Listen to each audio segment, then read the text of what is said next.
fans and the other sanctioning bodies are not respecting what Suleiman is saying, because what he's saying is full of crap. No, you're pushing your narrative, man. What you No, mean, I'm real telling you the fans? truth I'm a about real boxing. fan. Okay, go check all the internet sources about who's the champions, and I'm you're a gonna real make fan. it what you see. I'm a real No fan. I pay for all these the fucking fights. What you mean? I'm the not a real sanctioning fan? bodies. I'm Man, not a real fan? Ain't nobody talking about you individually. I'm talking about real fans of boxing. Period. The whole of boxing. Period. The What you majority mean? of real fans in boxing No Suleiman Don't want is for Devin crap. Haney. They want Kambosos. Yes, Go Paolo, I'm to watching it. Kambosos' Twitter page, and Kambosos put up, who do I want to fight next? He put up a poll, and all his fans Well, said guess they what? want to fight. They want to fight Kambosos just said, Lomachenko next. They want to yeah, fight but Lomachenko next. That's what his poll. He put up the Kambosos just poll. said that him and Haney are real close to making the fight happen yesterday. So check that on Twitter too. Kambosos put up on Twitter, who should I fight next? Who you And got you know doing who better, came up Puro? as a winner? You know who came up as a winner? Lomachenko. The other dude, Yeah, I Fadukama, do or that. whatever his name is. Yeah, Ioka's not doing that well, actually. No, he's not. He's not. He's not. He's getting touched up a little bit. He's not throwing Okay, enough. I'm gonna put it out here Hey, this morning. Lomachenko would not be fighting Kambosos for that fight. And mark my words, I you'll guarantee remember you this Loma's gonna on be the. fighting You'll for that remember this fucking championship. on the 31st of January. 31st of December of 2021. You'll remember I said that That's when they're going to announce it, when the Santos? fight come up. Now I'm just telling him when the fight when it's revealed who Kambosos is fighting next, he's gonna remember what I just told him. Hey, if Kambosos fights Haney, I wouldn't be mad at it. That's the thing. I wouldn't be mad at it either. What I think is gonna happen, I think he's gonna fight Loma. But if he fights Haney, then he fights Haney. I don't care. But who do you I'm not want, though, mad Don at it. Dada? Who's your top pick? I know you said 3, but jump off the fence and tell us which one. I want Lomachenko to get You want his Loma, because yeah. because Lomachenko never got his rematch against Teofimo Lopez. Lomachenko fought in the ring for all 3 belts he And has then fought. and then He fought Loma win, all and 3. then Loma win, and He then wasn't Loma entitled to wins that it, rematch, and we're Don back Dada. to the same Yeah, situation. hey, you right. He Undisputed wasn't with entitled for Haney no with another rematch. belt. Lomachenko He is the one wasn't that didn't entitled want for the no rematch. rematch, but He didn't want he deserved the before the rematch fight because he before fought the for fight. all 3 titles. All 3 titles he had, he fought for them in the ring. But you I know think what? for the Fought for them in the He might ring. have deserved it, but Tio lost. So what does it mean now? Hey, exactly. it don't And matter you got to what you remember, say. you It guys. don't matter what I say. It matters whatever these motherfuckers about to do. Exactly. That's what I've been And So that's trying I to could tell be you. wrong. That's You what I've could be been trying to tell wrong. you. We Exactly. don't know I've been yet. trying to tell you that for the last 15 minutes. And you got to remember this also. When those guys fought for the title, T.O. and Lomachenko did not want a rematch agreement in the contract. That's why T.O. didn't want to give him a rematch. Man, man, So quit that shit, man. you got, Loma didn't say shit, man. That's all of Bob Arum, yes, he man. did. We know Bob Arum never. Well, We guess know what? Well, Bob guess Arum. what? Well, We guess know what? Bob Arum never The puts fighter has rematch to agree. clauses The in champion his has to fucking agree to it. contracts. Yeah, but the champion has to agree to it. He don't sign a contract unless if you sign a contract, you agree to it. So Man, what Lomachenko you don't saying? even speak English, man. Lomachenko don't even Man, that's speak a lie, English, man. man. That is a freaking lie, man. He speaks Lomachenko English What don't does as it even well. have speak to do with the English, price of man. tea in China, though, Dondada, that And it don't Lomachenko matter if doesn't he know how to speaks speak English. English? It don't I don't matter if he I'll speaks tell English understand. or you, not. He and I'll got to tell agree you to what, it. Usyk doesn't and speak I'll tell English. you, Usyk and I'll doesn't tell speak you English. exactly what He it got to speaks do English with it. too. What I got I'll to tell do you with it, brother? exactly what it got to do with it. I'll Hmm. tell you exactly what it got to do with it. Hmm. These motherfuckers don't speak English, man. You know what it is? Is everything is lost in translation. But you know what? They got a So thing all Everything is these, called lost in they got translation. Y'all don't they got a realize thing. that. Yeah, no, they got a thing called interpreters. And when you're dealing with contracts, you got to have an Man, interpreter hey, sitting there if you don't speak we the seen language. this interpreters get. We seen interpreters Nah. get lost in the sauce. Well, We guess seen what? The when Canelo interpreter won that he undisputed. uses is from When his country. Canelo, hold on, The let me say interpreter that he something. uses is from his country. When So why would Canelo it cheat him? when Canelo beat or won for undisputed, what he say? He said, "Oh no." Canelo said, "Oh no, keep going, keep going." His interpreter didn't know what the fuck to say because he didn't understand Canelo. These interpreters ain't worth a shit, man. Man, Canelo speaks These English as well as interpreters you and ain't I worth do. a shit. These interpreters ain't worth a shit, man. And I speak Man, you Spanish, ain't. so I know exactly I tell you what, what that, Canelo that Guess said, there's what? man. These Let me. interpreters fucking ain't people worth a that spit shit. narratives, I'm bro. gonna These tell you Come what on you now. don't. interpreters ain't worth I'm gonna a tell you what you shit, don't man. speak. I'm gonna tell you what you don't speak. You don't speak good sense right now because anytime these guys dealing Man, with these multi-millions interpreters of ain't dollars, worth a they're shit, gonna man. have their These stuff. They're interpreters gonna have ain't worth a when it shit. come down to contracts and multi-millions of dollars, they're gonna have the people that they need representing them looking at those contracts. That's just the way business works. You're talking You out know, the side of your neck right now. yeah, exactly. It I reminds me don't of think these you know words of this disc I don't jockey that think used you to know how say, "If it business don't make works. dollars, it don't make sense." Yeah. I don't think you know how business works, Like man. like You know why? JR You know why I say that? J.R. Ewing You said, know why I money say talks that? all Guess languages. what? Guess what? When it come down to business, I do business daily. I am an entrepreneur. You know what? How I I do know you don't know contracts. about boxing And guess though. what? Guess what You know else? how I know you don't know about boxing? Guess what? I've been to school for Let me contracts tell also. you. So I know Let how me tell you. contracts work. Money You talks don't Let me just tell all go you. in there and do languages. that. Let me tell you, because Bernard Hopkins, you know how many fucking catchweights Bernard Hopkins EJ. had in the early 2000s? What's up, You brother? know how many How you doing, my catchweights brother? You all right? Roy Jones Jr. had? How you What feeling? does that? How What does many that matter? catchweights? I'm all right. Ain't got I'll nothing to get do with over it. it. I'm recovering myself, to be honest. What does the You know catchphrase have why to it do with matters? anything? You know why it matters? Because this is not the first time this shit happened. Y'all trying to Okay, make but it you know seem like the fighters Canelo's have fucking to pushing a agree to a trend catchphrase, right? or is pushing You something, speaking man. on This is all not the first time opinionation, this man. shit happens. All this shit is nothing new to me You because speaking on I've all been following opinionation. You ain't boxing. speaking on I've actual been facts, though. following boxing for years. This shit ain't nothing new to me because this You shit ain't have? nothing new. How old are you? How old are you? Man, Because don't worry I've been how following old am boxing I, for 50 man. years. How old are I've you? been following boxing for 50 You. years. So how old are you? How old am I? How old are you? You're the I'm one that brought up 54. age as a subject, bro. I'm 54. That's how old I am. And I've been following boxing since I was 4 years old. So yeah, let's talk Yeah, but about how long have I been I've watching been boxing. following boxing since You I ain't was the only 40 one years been old. watching boxing. I've We been all been following following boxing. boxing since I That's was why we on 40 this. years old. So That's why what's the That's difference? why we on this panel tonight because we all been watching boxing and following. Facts. You ain't speaking on nothing that's new to either one of us. And you ain't speaking on nothing boxing that ain't not above me. But guess what? So what's the I'm not difference? speaking out the side of my neck. You are. And I'm not speaking on side of You my trying? neck. I'm speaking facts. What it You know is. what? You know what? It's always fascinating to me that all boxing fans know the ins and out of business of boxing, and we I don't know know the crap ins and because outs of boxing you because haven't seen a contract in the box. I've had people Tell me, get tell me when fucked the in the last time. business of boxing.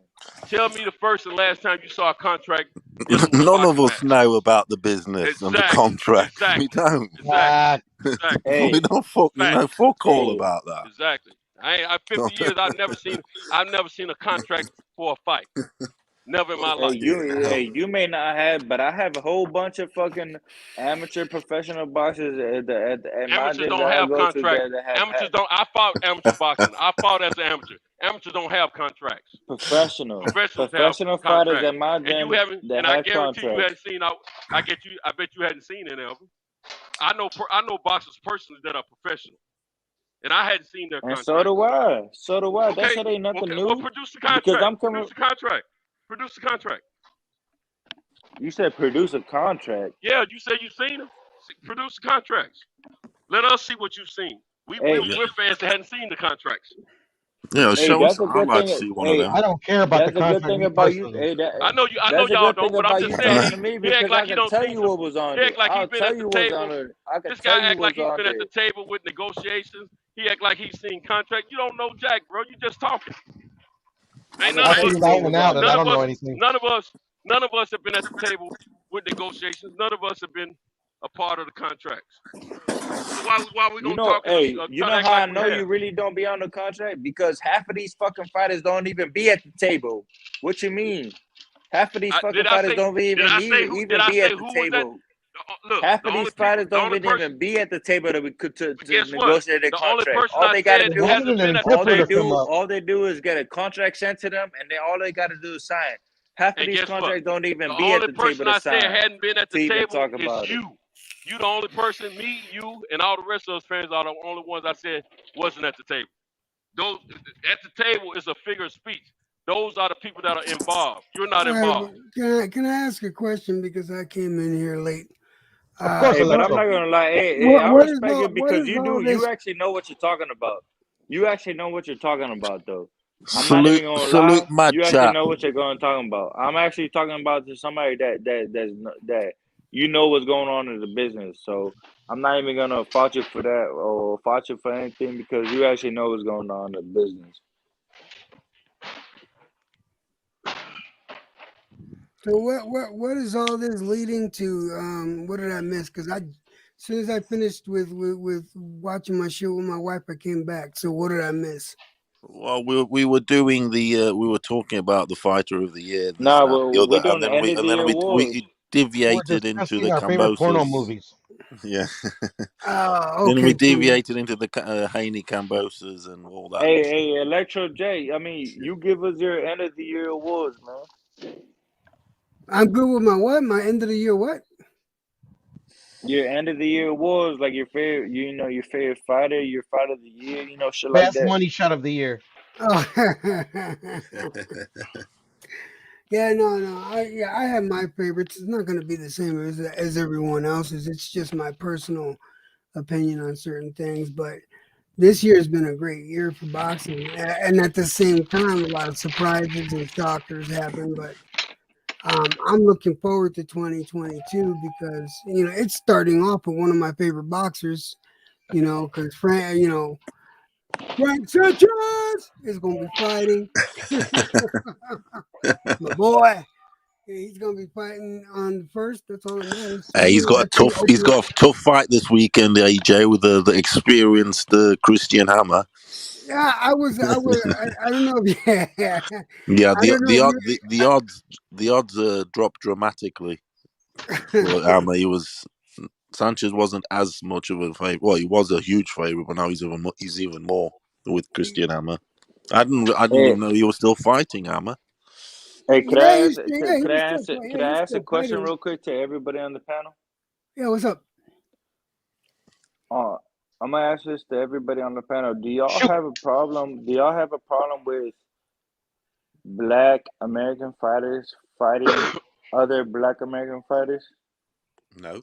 No, I don't have a problem with any fighter fighting any other fighter. It shouldn't matter what color they are. Because the only reason I ask that because the LDBC is over here saying that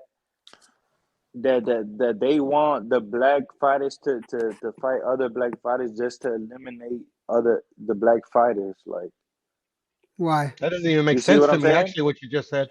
Other black fighters for other fighters to put other fighters. That's truly, double dutch. That's double dutch. That's a whole different political conversation right there. And the business of boxing. The LDBC is saying that they want black fighters to fight against other black fighters to eliminate black fighters. But why? Exactly. So I'm asking y'all, do y'all have a problem with black fighters fighting other black fighters? No, I don't even understand the statement. If you're gonna quote the LDBC, man, quote them correctly. That ain't what they're saying. I just quote them correctly. They just said that. That's double dutch. I was just on the LDBC channel, and they said that they want black fighters to fight other black fighters to eliminate other black fighters. They actually said to eliminate other black fighters. To eliminate black fighters, they want each other to eliminate each other. That's let me ask you this: what show was that? Doesn't make any sense. I was just on Southern T boxing. Let me tell you. It's not LDBC. Southern T just said, black fighters just want black fighters to fight other black fighters to eliminate. That's a person speaking an opinion. That's not what the LDBC Southern T. Who the hell is Southern T? He's got a show. He's got a decent show. He's got a good show. It's cool. But what I'm trying to tell you, man, it's not the holy grail of an opinion. I check the LDBC out sometimes, man, and I know that they don't say that. Now he might. They say that. Hold on. The guy that said it. The guy that said it, was he on the panel with Southern T, or was it the LDB? See, Southern T is not the LDBC. No, it was Southern T himself. Okay, well, he's not the LDBC. That's his opinion. I even heard Blue Bus say that shit before. I even heard other members of the LDBC But it doesn't matter what a person's opinion is, though. I've been following Blue Blood since he only had about 4,000 subscribers. He's got well over 100,000. I've never heard him say that. But what does Even it if matter? he did, what does it matter? I wouldn't What I'm saying is, they have said, look, the LDBC, they've always wanted the black fighters to fight each other to help each other make money. They never said for the reason of eliminating one another. That's what I'm arguing against. I just don't even understand that part, Santos. Now, if Southern T said that, let's say Southern T said it. Don't say the LDBC. That's what I just said. I mean, he represents the LBDC. So what you want me to say? No, he does not, man. He's not the LDBC. I know better than that. Well, that's what he represents on his channel. Don't get mad at me when he's the one that be repping that shit. Well, let's go over there and ask. Pros understand. Go to ahead understand and the ask him. statement, Electro Jed said it. What does it mean? Like eliminate each other? I don't get it. Like they're trying to say, like basically what they're trying to say is that everybody wants to pin black people against each other, so the black people could eliminate each other, so the everybody else could come up, and you know what I mean? No, like they're trying to like. So black people, not black boxers. Up, though, bro. So black people want to fight black people to eliminate each other. Yeah, in real life, that just doesn't make fucking sense. I don't know. Exactly. Are you sure you heard that right? You sure you heard that right? Speaks about black fighters fighting black fighters. It's about Have you got any receipt about it? Can you send us a link? Have you got a link for the video or anything like that? Or all I know is boxers stop fighting. Don't fight each other. I mean, I don't think we're gonna watch boxing anymore. No matter what color they are. No, I was just on Southern T Boxing like an hour ago. Mm-hmm. This man said that what they're trying to push is like Devin Haney versus Tank, two black American fighters fighting each other to eliminate each other. You see what I'm saying? So if Tank and Devin Haney fight, that means that one of them has to win and one of them has to lose. So the loser gets eliminated. You see what I'm saying? Like eliminated out of like making money out of boxing? No, eliminated. So there's less of a black.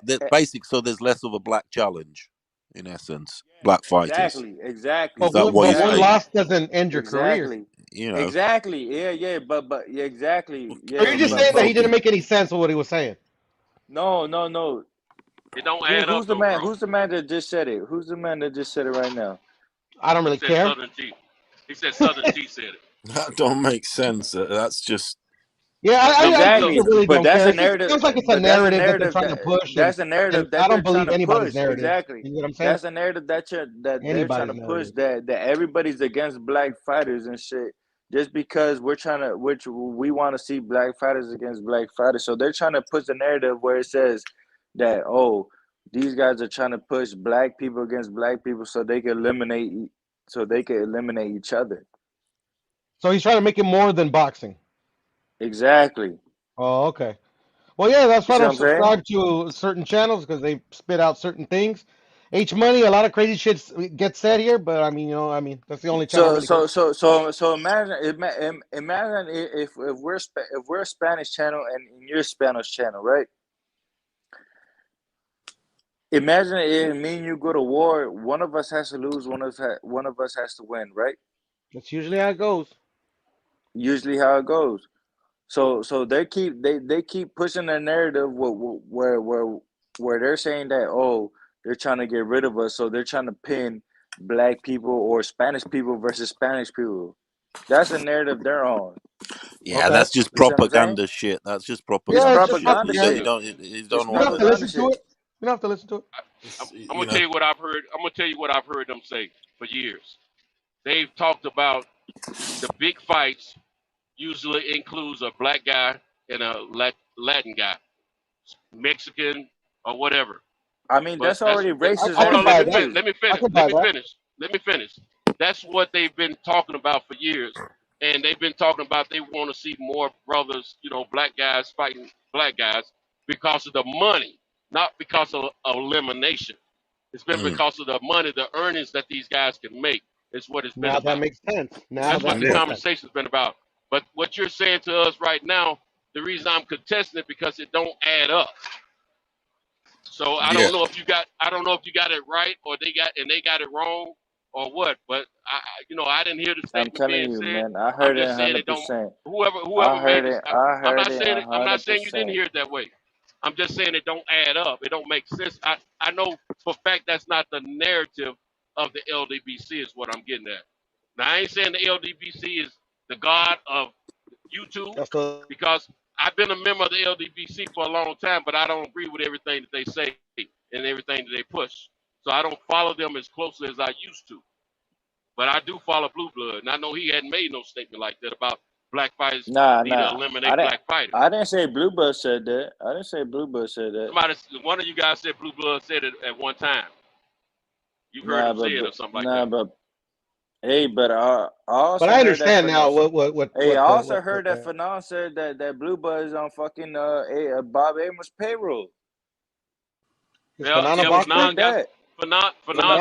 said that Blue Blood's on they got some issues right now. Bob Abrams' payroll.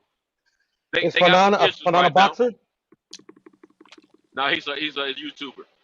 Oh, okay, I don't really give a fuck then. Fanon was on the LWBC and he got booted from the LWBC because he kept it too right real. Now. But I'm gonna tell you something. Too true. There's been a lot of YouTube pages that have had support from certain promoters and certain other companies to sponsor them and things of that nature. And you know, sometimes it's for the bad, sometimes it's for the good. But at the same time, if you think about it, I'm gonna put it like this: there are a lot of YouTube content creators that are in the boxing out here that say stuff or put stuff out there for clickbait, and none of us on this panel right now probably agree with them. And some of the stuff we probably do agree with. So none of the, these guys are, a lot of times these guys are trying to get the numbers up, subscriber-wise, the views up, and they're trying to get their money up, and so they can say whatever they think they can sell. And sometimes it's opinionation and not always facts. That's the only reason I was pushing back with you about what you were saying about business of boxing, because some things you were saying were not factual. That's why I get a little contested with anybody when they're not kicking facts about the business of boxing, because we're fans of the sport. We don't get to sit in on viewing what the contracts are and things of that nature. You know what I'm saying? So then people we spit our opinions, which turns into narratives, and then people run with it. We've got to remember we're boxing fans first. I don't care who you follow, if it's LDBC, if it's what's the other one, YTCB or whatever they call it, any of the others. We all are fans first. We all should be trying to come together and push against the business of boxing so we can get the fights that we want, not arguing amongst each other about what we think boxing is doing, because what we think is what we think. It's not necessarily 100% of what we know. We need to be pushing back against the business of boxing. And as long as boxing know we are divided, they're going to keep pushing these narratives and working us like they do.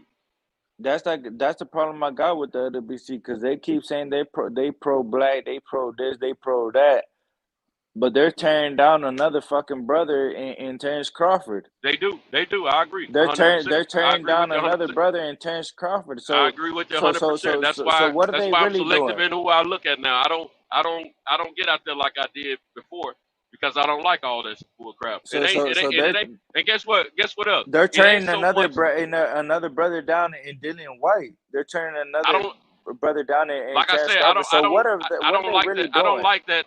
I don't like that. And guess what else? I don't like when they tearing down boxing, period.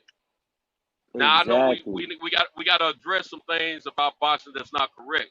We as fans, we're no fools. We know what we see, we know what we hear, and we know when something's not right. But instead of some of us preaching and pushing against them about what's not right for us, we're going with some opinionated narratives, and then we change the whole scope of what we should be fighting for.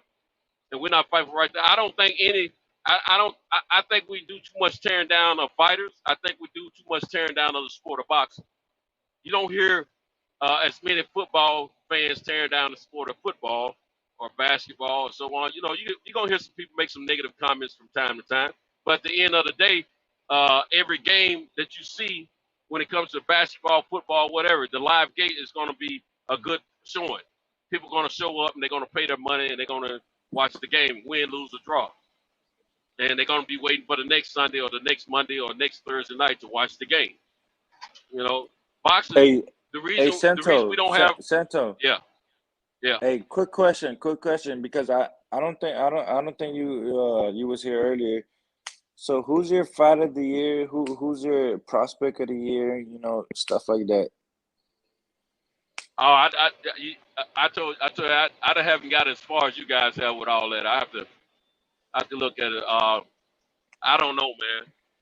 I mean, it's so many. I mean, off the top of your head, it's no right or I wrong can't. answer. But see, I like to It's no right or give. wrong answer. I like to give as close to the honest opinion of myself based on what I know, and I don't feel I'm able to give an honest answer about, to myself, not so much to you guys, but to myself about who I think the prospect of the year is and all that kind of thing, man. Do you have any? I got plenty of fighters in my mind. I just don't. Do you have any idea who your Fighter of the Year award was to? All that's Fighter from of the Canelo in year. all categories. But you said No, fight of the year or fighter of the year? Fighter of the Year or anything, dude. I mean, you don't have nothing that you're concrete on. I'm gonna say this. He's not my fighter of the year, based on my bias. I just want to see where your head is at. I just want to see where your head is at.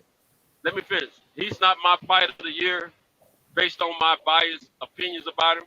But as a fan of boxing, I'm a fan first. I got to give it to Canelo because he's done what he needs to do.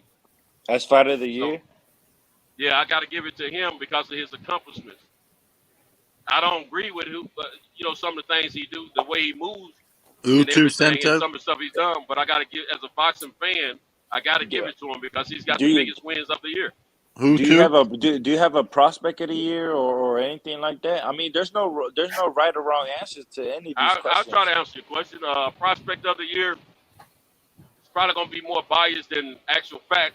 I mean, everybody on this panel had different answers. That's what I'm saying. Sento, who did you give it to? No, nobody agreed on anything. So, Sento, who did you give Fighter of the Year to? Fight of the year, or fighter of the year? Canelo. Yeah, Fight of Canelo the year, as Fighter of the Canelo. Year. Yeah, I said Canelo. Yeah. So give us your Fighter of the Year, your Prospect of the Year, your upset of the year. I mean, I'm curious to see what you think.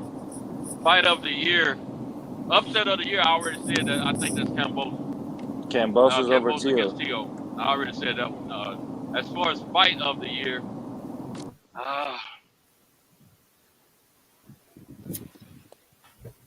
oh man, it's a toss up, man. I mean, you got Figueroa and what's Fulton. the kid's name out of Philadelphia? Fulton. Yeah, Fulton, and then you got Fury and Wilder, and then you got another fight that was on my mind for that. I probably got to go with. I got to throw. Even though I got my opinions about him as well, but I got to throw Valdez in there with Belcher. Like knockout of the year? No, I'm talking about fight of the year. Oh, fight of the year. He put on a clinic when he was supposed to look that good against a big hitter like Belcher. So yeah, so I got to add him in there off the top of my head. Who's your prospect of the year? I mean, there's no right or wrong answer to none of this. Yeah, I got you. I'm just trying to literally think, everybody on the everybody on the panel had different answers. Yeah, I didn't get to answer that question. I was listening to you guys. I got mine. I was listening to you guys when you were talking about it. I tell you what, gents, I don't mean to interrupt you, but Ioka's just got a decision, and it was a bit of a home cooked decision. And just goes to show how boxing is. Yeah. One judge had it 118 to 110. No way was it that. No way. The others had it closer by 3 rounds. I don't know. I don't think he won it. If you get me. Well, it just goes to show. I'm gonna go with Xander's. I'm gonna go with that kid for the Xander Sayers. Yeah, Xander Sayers. I'm gonna go with him. Good choice, Sento. Good choice. Good choice. I like that choice. That's the That's the one, my mate. Yeah, I think that kid's pretty good. For a 19-year-old, incredible. Yeah, for as young as he is.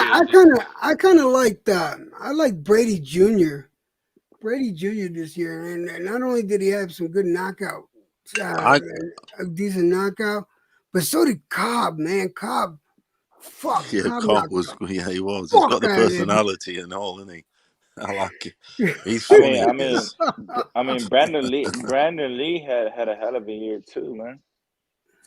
I had Brandon Lee as my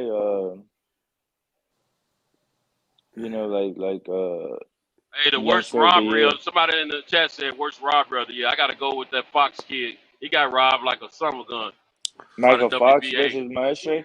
Yeah, Michael Fox got robbed I've bad. just seen a robbery now. Ioka, the Ioka fight. I'll Yeah, give who you was a in that fight? robbery. Who was in And you that fight guys you were were going to watching? talk about this It's earlier. Ioka versus I can't remember what the bloke's name is, but Ioka won it on points. I tell you what. I tell you what was a robbery. Berlanga winning. That was a fucking robbery. Hey, who was that dude that Rolly fought? And he robbed. They Santiago. robbed. Yeah, they robbed him on Showtime. Which fight is that? It was Santiago who had just fought Adrian Broner.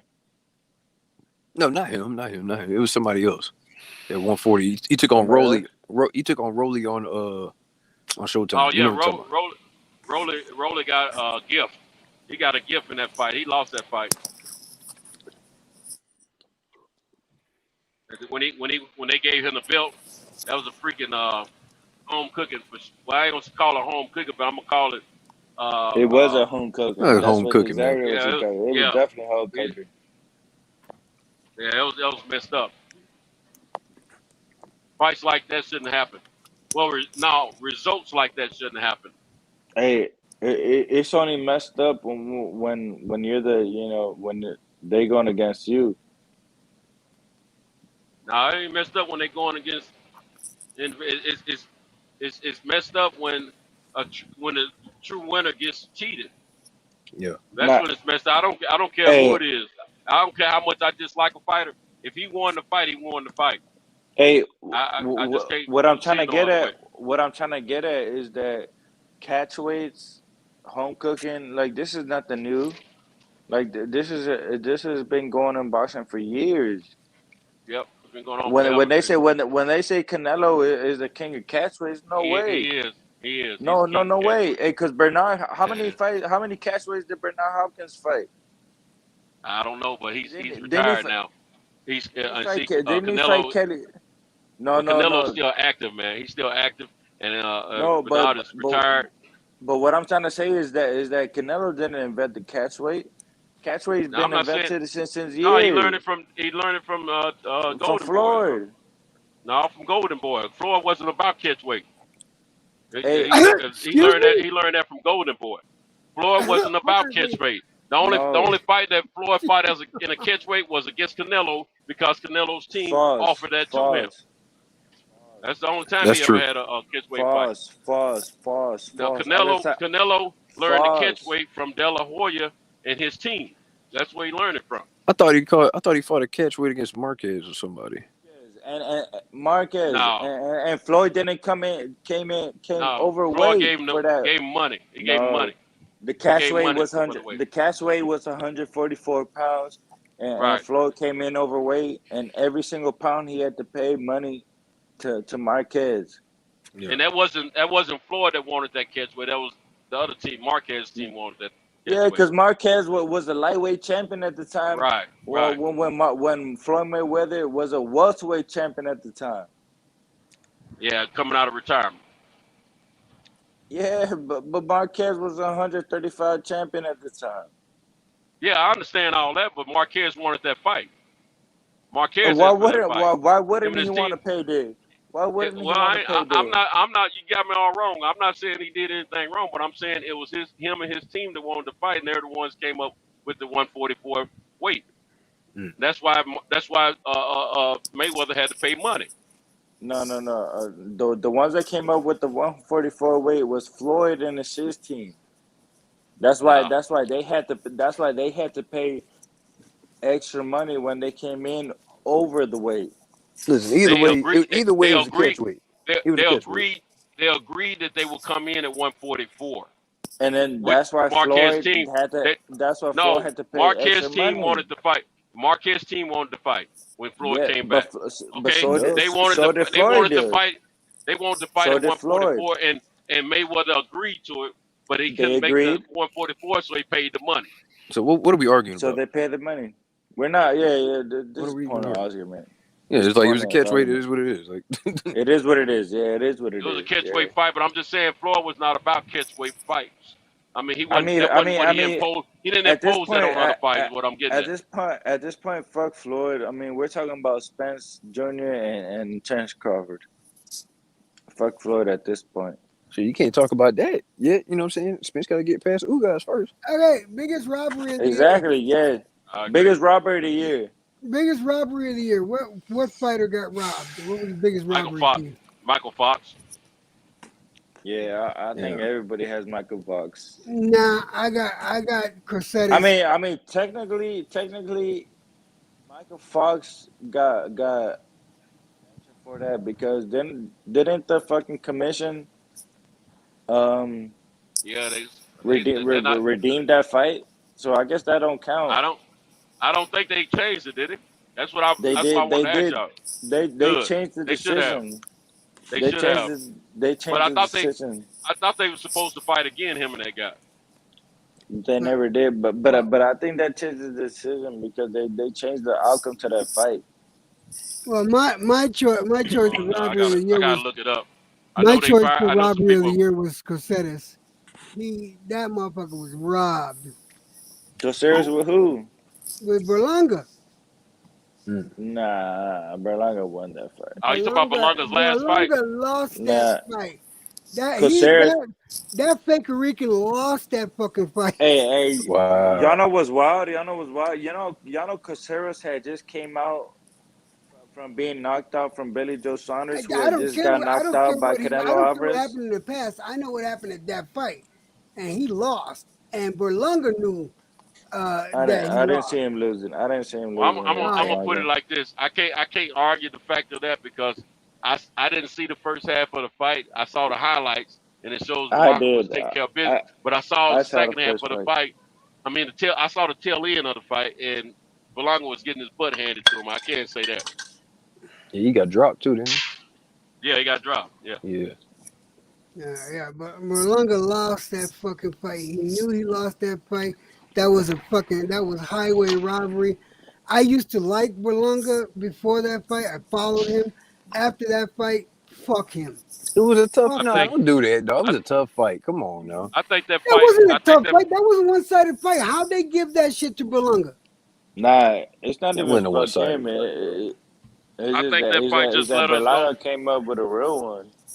I think they just let everybody know that Berlanga is not the the fighter that they thought he was. I mean, he's still a good fighter. Hype job. No, I mean, it's not even that.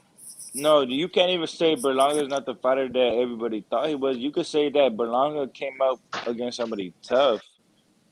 But guess what? Let me tell you what I've heard from a good source about Berlanga. Before he became a professional, he was not a knockout artist. He was a boxer. And then he becomes pro. He's a knockout artist all of a sudden. So I was always wondering about those knockouts if he's really able to do that on the upper echelon level, and I don't think he can. That happens a lot though, man. A lot of these young fighters. That was my robbery of the year. Well, a lot of times it happens a lot in the reverse. A lot of times they start off as knockout artists as amateurs, and they become boxers as pros. Because a lot of these young fighters get put in with guys that are not it. You feel me? I'm gonna tell you right now. I was at the fight. I was at the MGM. I saw Berlanga. I seen him after the weigh-in. I seen him over by the fountain in the MGM. Dog, he's a star. That's why. If somebody wants to say, oh, they protected him or, oh, he got this decision or whatever, he's a star, man. That's what boxing is built. Listen, I'm not saying you are, but I'm just saying, like, this is what boxing is nowadays. They don't even care about a belt. You're going to fight this star right here, and if you can't beat him, you're going to lose. That's it. You got to knock him out or do something. That's it. You have to knock him out. You're not. That's the definition of a fucking hype job. Number one. Number two, they're trying to make him like you said, he's a star. They're trying to make him the face of boxing. In to replace the likes of a fucking Canelo and stuff, and he ain't it. He ain't it. I mean, we don't know yet. We don't know if he's it. He's how old is he? Like 20, what? 22, 23, something like that. Yeah, come on, man, give him some time. Yeah, let him get a couple years. He had a tough fight. My question is, I'm not questioning his stardomship. I mean, as far as his starlight, I mean, he draws people in and he fills seats, and that's what promoters are looking for, guys like that. But at if the you same making time, money, you good. Yeah, but at the same time, my question is he able to do the same types of performances that he's been doing before that last fight with upper echelon competition? That's my question for him. No, because everybody starts off hot, and then when they step their level up in competition, those knockouts start slowing down. That's just how it is. You fighting better guys. You got to bring. We're on the same page. We're on the same page. That's what I was saying. I just, I just don't think. I didn't think he was going to be able to keep it up. That's why I was getting at. And that proved to me that he can't. Getting hyped up. You know who's not getting hyped up enough? That don't mean it's not going to be good though. You got people the likes of fucking Morrell. They need to talk about this kid's talent a lot more. That motherfucker's a talent, but he don't get the airplay right now. I'm gonna say this, David Morrell. David Morrell. I'm gonna say this. I was told by my people, hey, watch David Morrell. Watch him. Oh, he's gonna give Benavidez problems. If they fight, he's beating the shit out of Benavidez. I'm like, all right, let me check it out. I'm like, bro, he's a problem. Looking like the real deal, man. I mean, not only that, but like I said, he's making money. He's got a nice little following in Minnesota. They got nice little crowds for boxing. I think he's the hottest thing in boxing at the minute, potentially. Any Cuban descent? He's for his age. Fucking hell, for his age, 5'6" fights, incredible. No, he's bigger than Benavidez. He got faster hand speed, longer reach. I think he might fuck Benavidez up. But it been a hell of a fight. Realistically, that fight is not going to happen at 168. That's a fight you let build and you put it at 175. Unfortunately, no, you're right. It's not going to happen. It's not going to happen. David ain't going to be able to stay at 168. David ain't going to be able to stay at 168 too much longer, man. Exactly. Real talk. He probably got I think he's fighting David Lemieux next for the interim WBC. Yeah, I don't like that fight either. I don't like that. I think they pulling. That's going backwards to me for a fight of David Benavidez magnitude, man. Who you want him to fight? Lemieux's washed up. He needed. I don't like seeing him in that fight, man. I think he needs to fight somebody else. But the biggest thing, if David Lemieux hit Benavidez, he might go to sleep. But he ain't going to, bro. When the last time Lemieux knocked somebody out? Didn't he just have a fight on the? I mean, but I'm talking about a real prospect, real contender. When the last time he knocked a real contender out? Triple G, maybe? No, he didn't knock Triple G out. No. I'm just saying that was the last real big fight he was in. That's and the reason he ain't been getting them big fights like that because his performance against Triple G. So that's what I'm going at. I mean, we're talking about David Benavidez. He's taller. He hits just as hard as probably Lemieux, and he probably got I know probably he got faster hands than Lemieux. But he's coming forward. That's all he do is come forward. If really going to come forward to David Lemieux? They both come forward, bro. Both of them come forward. Which one? Tell me which one of them don't come forward. David Lemieux always. That's why he get knocked out. I'm saying, come forward. Think about this. Even Triple G had to respect David Lemieux's power. Man. Triple G was knocking everybody out, but no, I want to use the jab on this dude. I can't play with this dude. I'm gonna tell you, that fight was easier for Triple G than it should have been. I was mad at someone because I was pulling for David Lemieux. I thought he would be the one to beat Triple G. No, he got it. I am extremely impressed with David Lemieux's ability to block punches with his face. Okay. I am too. I'm impressed too. Man, David Benavidez. Man, y'all. I'm gonna tell you who will beat David Benavidez. Ramirez. No, I think Canelo want to stay away from that fight.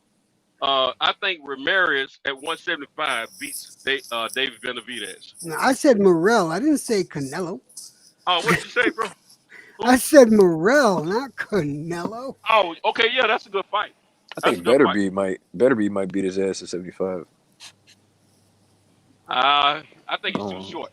I think I Benavidez is think too I short, think and Benavidez David is I think Benavidez' best too much of a shot dog. would be at 175. Yeah. I think Benavidez would do. I think he'd do fucking wonders at 175. Now, could he I'm gonna beat take Canelo? I don't know. I don't think so, but now, it's still a possibility. Beterbiev starts off too late for me against David Benavidez, and David Benavidez has too much dog in him, and once he gets you pinned against the rope, he letting them things go. And we had seen nobody do that to Beterbiev. My man, the one he just knocked out, which I knew he would, um, the one that got in trouble for domestic violence or whatever. Yeah, well, I don't know. I can't think of his name. Domestic assault. Marcus Brown. Brown. I Yeah. gotta ask all of Now you a had, question. I gotta ask all of you a question. let me get this out. Let me Sure, get this go out ahead, real go quick. ahead, go ahead. Marcus Brown, I knew he would lose against him because his chin was suspect, in my opinion, from his previous fight with Pascal. But at the same time, Beterbiev I didn't see nobody beating him at first. But the way Marcus Brown performed in the first couple of rounds, Benavidez is going to do better than that. So that's my opinion. I think Benavidez. I think the only person beating Benavidez at 175 is Ramirez. That's what I believe. And Ramirez had a tough fight too, but he came through with it. My question, this is to the entire panel, all right? Because this has been bugging the fuck out of me. How do you say this cocksucker's name? Is it Beterbiev or is it Beterbiev? How the fuck is his name said? I say I've always Beterbiev. heard everybody say Beterbiev. Yeah, Beterbiev. I've never heard it any other different. I don't know. I'll have to hear him pronounce it before I know what's correct. Fuck all that. What's his nickname? We'll just call him by his nickname. Shit. Beterbiev. But I don't know what his nickname that's is. funny as hell. I think that was his last fight on Top Rank as well, because he's still advised by Al, if I'm not mistaken. Oh, okay. So if Al want to take over 175, Benavidez go up to 75, Beterbiev right there. All right. Most controversial fight this year. Yeah, we already said that. We were talking about robbery. We said robbery, but the most controversial. It'd almost be the same, wouldn't it? Nah. I mean, you could the say one right off the top of my head. Give us an example, EJ. What's yours? Example. Just a couple weeks ago. What the fuck? Sojo. He fought Sojo. What the fuck is his name? Madrimov. Madrimov. The Madrimov fight. The shit that happened with the referee, the referee bullshit where he let Madrimov hit Sojo fucking 5, 6, 7, 8 times after the bell rang. Oh, okay, yeah. I see what you mean. That one. He knocked him after, didn't he? Knocked him out, and there was that. That was a big, but hard one to beat, EJ, because that was like 10-minute decision, wasn't it? What's the fighter? What was the fight? The two fighters' names? It was out in Uzbekistan. It was in Uzbekistan. Uzbekistan. It was Madrimov versus Sojo, right? No. How do you say this fucker's name? God damn it! What was the fight? Fucking hell! It was Is it Soho?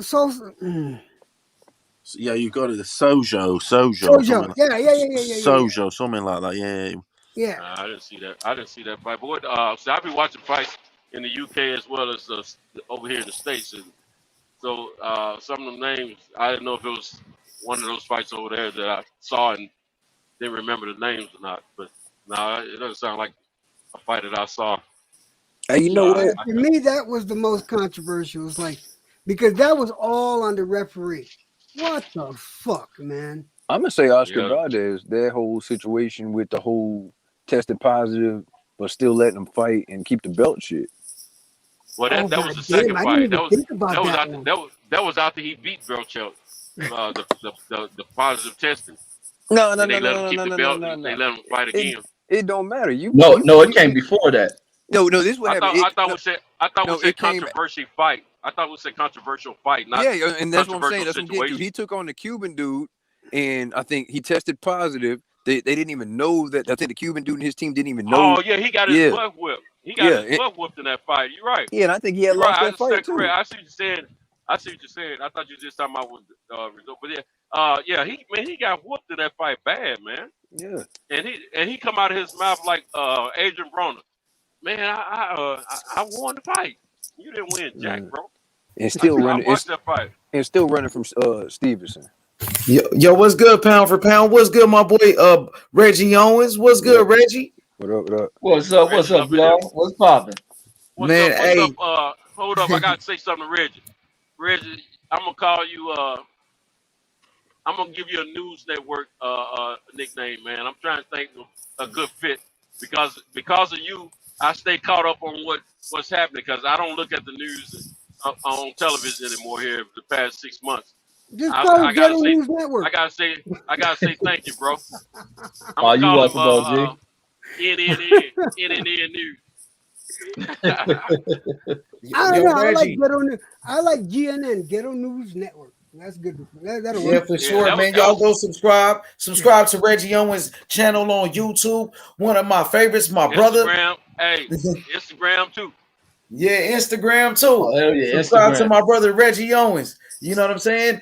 Hey, Reggie, man. You know we. Hold on, one more thing, man. Y'all gotta be listening to Reggie when he narrates these stories, man. I'm telling you, man. He get in that low mode in his voice, man. I'm talking about his classic, man. I appreciate you, bro. I really do, man. Y'all gotta check him out, man. Yeah. Hey, Reggie, look, man. I'm gonna tell you like this. We going into a new year, 2022, and in boxing, I'm looking forward to Jaron Ennis taking over the welterweight division. Jaron Ennis, this kid is special. This kid is special. He's the real boogeyman. Nobody want to fight him, including Earl Spence and Terrence Crawford. They both ducking this kid, man. This kid is the real deal. Jaron Ennis, he's the next Sugar Ray Leonard. You know what I'm saying? And I'm going to tell you like this, Reggie. David Morrell Jr. from Cuba, that kid the real deal too. Already a world champion in only 3 fights. And he's a main event fighter. Main event on Fox. He doing 1 million views every time, even in his 3rd fight. Did over 1 million views on Fox. Morrell Jr., only 6 fights. World champion. Morrell Jr., he coming with the smoke. You know what I'm saying? In 2022, I'm going to tell you, Reggie, it's going to be a big year for boxing.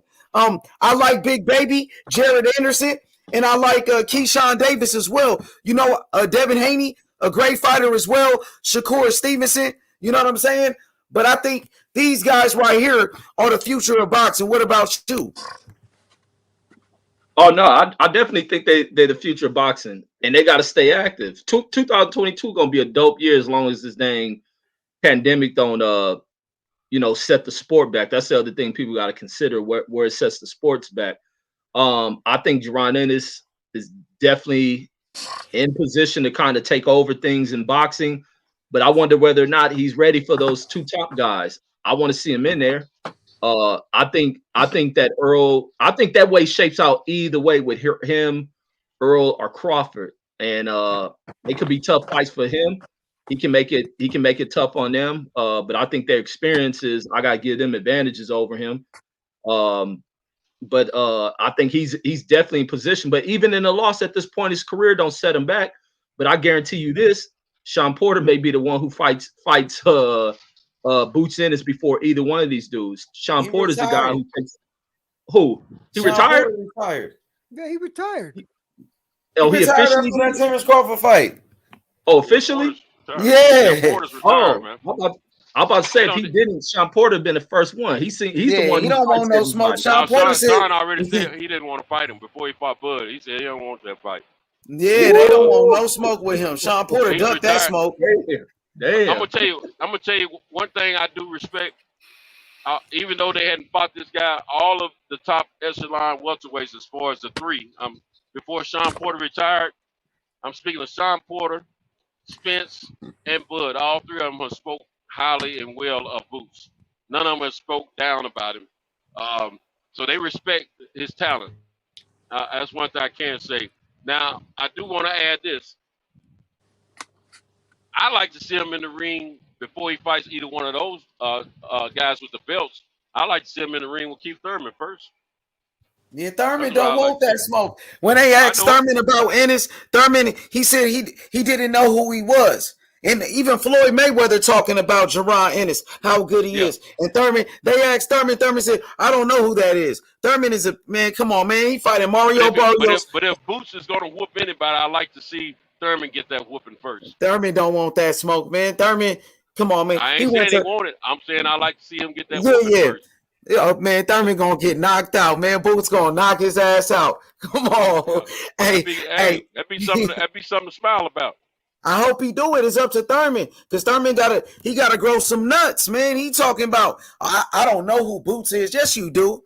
Boots been calling you out, Thurman. Thurman bullshitting. He went to go fight Mario Barrios, and Barrios, he coming off a knockout loss at 140 against Little Tank Davis. Come on, man. You know, so I got Boots, man, and I'm gonna tell you, Reggie, I disagree. I got Boots beating Terrence Crawford. I got Boots beating Earl Spence. I think Boots is something special. I think he's better than all of those guys. He's better. He's bigger. He's stronger. He's younger. He's faster. I'm telling you, Reggie, that boy Boots like Sugar Ray Leonard. That kid, the LeBron James in boxing. I'm telling you, he's always in the gym. He's always training. And when he's not training, he's training the other fighters, man. He loves boxing. That's what he. Let me ask you something, H Money. Okay. I don't disagree with what you're saying about Boots Bills, but I got two-part question. The first part is, who has he been in the ring with that's on the level of those guys? I can say, okay. I can say he's been in there with Sergey Lipinets. Sergey Lipinets. On the level of Spence and Crawford. I don't put him on the level with them. Okay, let me answer your question. He knocked out Sergey Lipinets. Sergey Lipinets never been knocked out before. Sergey Lipinets is a former champion who went 12 rounds with Mikey Garcia. Mikey Garcia, who won 12 rounds with Earl Spence. You know what I'm saying? So Jerron Ennis, he just knocked out Thomas Delorme in 1 round. And Thomas Delorme, he went 8 rounds with Terrence Crawford and was winning rounds against Terrence Crawford. And Boots knocked him out in 1 round. Okay, is it fair to say that Delorme and Lipinets were long in the tooth in their career? No, I wouldn't say that, because Delorme in his last fight. Delorme been around for a while, bro. Let me finish. Delorme, he went 12 rounds he just won 12 rounds with Stanionis. And Stanionis, he was just about to fight Ugas. And Delorme won 12 rounds with him. He won 12 rounds with Jamal James. And he won 12 rounds with Ugas. You know what I'm saying? And Boots knocked him out in 1 round. When the last time he won a fight, Delorme? He been going against the top guys. You know what I'm saying? He's won fights, you know, but Boots, like I said, he made easy work out of him. And Crawford went 9 rounds with him. And he was winning rounds against Crawford. There was a time when Delorme looked really good. And he just ain't looked good in quite a while, in my opinion. He looked good in that Stanionis fight when he went 12 rounds with Stanionis. He came up short. Yeah, but he still had a good performance like Sean Porter. People talk about his performances, but he got beat 3 times. But they talk about how he looked when he lost. Come on now, he did good. He lost to all champions, didn't he? But Delorme been. I mean, shit, Stanionis. I'm talking about Porter. He lost to all champions. Yeah, he lost to all champions. He lost to all champions. But Delorme, he been in there with the best, like Terrence Crawford. He been in there with the best, like Ugas, who's the champion. Okay, but how many years ago was he in there with Terrence Crawford? That doesn't matter. He just was in there with Stanionis and went 12 rounds with him. And Stanionis is an undefeated fighter who was just about to fight Ugas for the belt. And Delorme was winning. And Delorme was exposing Stanionis in that fight too. I hear what you're saying, but I'm gonna tell you something. He was competitive. I used to nickname myself the Coxman, right? You know, I ain't as good of a Coxman as I used to be, bro. I'm just saying, as we get older, some things change. Yeah, I feel you.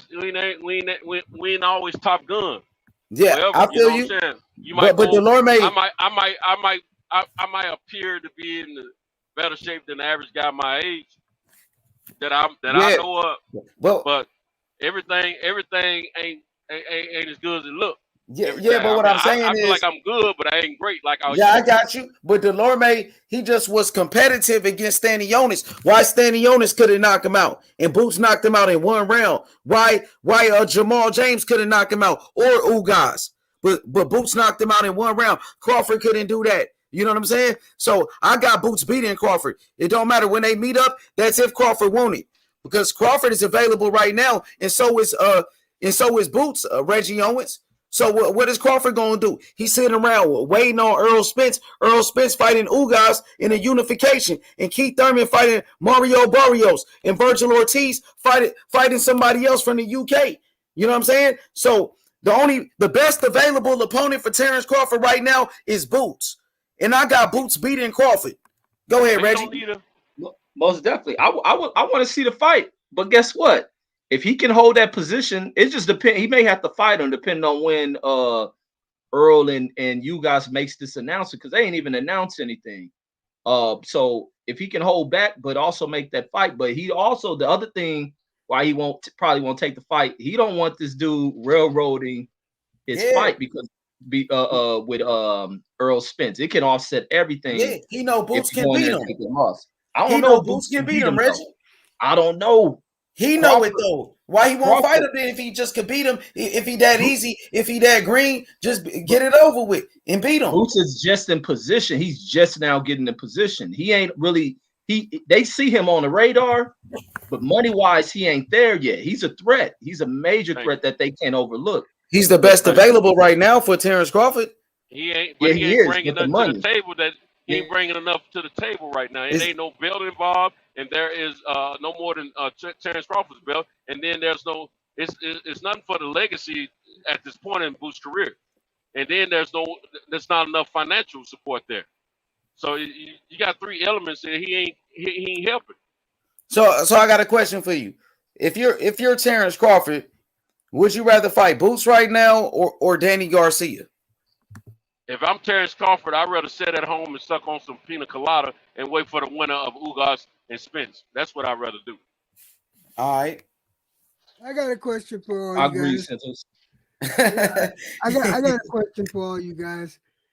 Just because he lost one fight, do you think Dubois is gone, or because I think he has a lot of potential? What do you guys think about Dubois? Yeah, I agree, man. That dude's still got a lot of potential. Yeah. He just got beat by the better man that night in Joe Joyce, and Joe Joyce is a beast. I think we all can agree with that. Joe Joyce can hit. He can hit. He's not a great boxer, but he can hit, and he can take a hell of a punch. And I agree. Dubois is not washed up. He should continue fighting. I think he got plenty of fight left in him. Oh man, yeah, I think that guy. He's got. I didn't realize it until you had me look up your boy Joe Joyce H Money, because I actually looked that up right away, and he beat Dubois. I said, "Oh shit!" Yeah, I told you. He beat the man. He beat him down. He stopped him. Yeah, and I didn't know it was Dubois that he beat. Yeah. And Dubois. And, you know, Dubois that's enough on everybody's radar. Yeah, Dubois was winning that fight before he stopped. Before he got hurt, and but that's one at the same time, I told you earlier, H Money, with the heavyweights, man. You know, you could be winning the whole fight. It just takes that one point. That's how come I separate the heavyweights from all the other weight classes, because that is a lot of power being thrown. But yeah, Joe Joyce is a big puncher, right? Cinto, you would say he's a big puncher, but he can't be outboxed though. I mean, Usyk beat him in that world tournament. I don't know why they didn't count against his record. Yeah, let's talk about his power though. Yeah, he got power, but he can be beat. What type of power though? I mean, let's break down his power real quick. I think he got enough power to be a contender in the top. I can say the top elite? eight welterweight. I mean, heavyweights. But do you think his power is like elite? Is it like that type of power? No, I don't You think don't think it's so, elite. Santos? I don't think it's elite where he's going to dominate the heavyweight division. No, I don't think that. I think so. Reggie, what about you?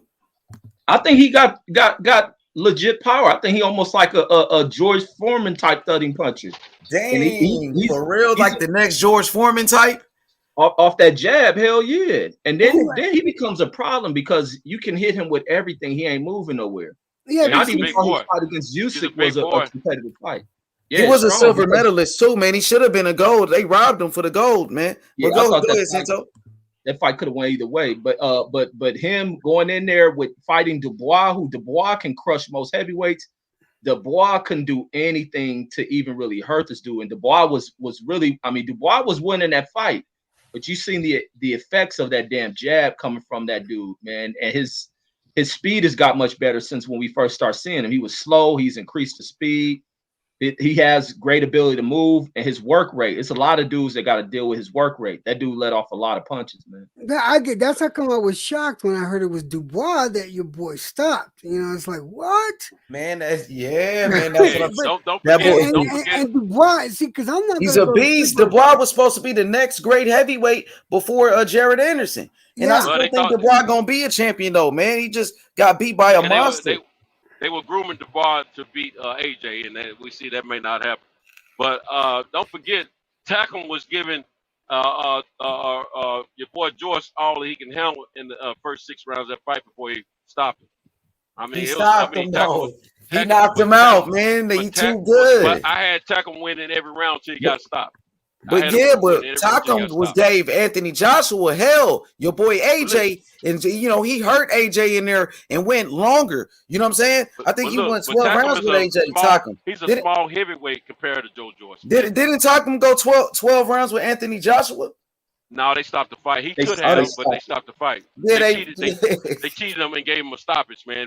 For real, I didn't know. He was starting to get into AJ, and they stopped the fight as he was building momentum against AJ. And see what Joe Joyce did with him. Joe Joyce got him up out of there. But I think Joe Joyce he could be a champion one day. That's how I feel about him. And I still think go ahead. I thought that fight was a premature stoppage with Tackle and Joe Joyce. I'm not saying Joe Joyce wouldn't have stopped him. I just think at the time when it was stopped, it was a premature stoppage. Yeah, see, but the thing with Carlos Takam, he wasn't throwing any punches, man. And you got to respond. You got to defend yourself at all times. He was traveling. He was going backwards at the time against the rope. It was just a matter of time him collect himself, possibly. It's the same thing with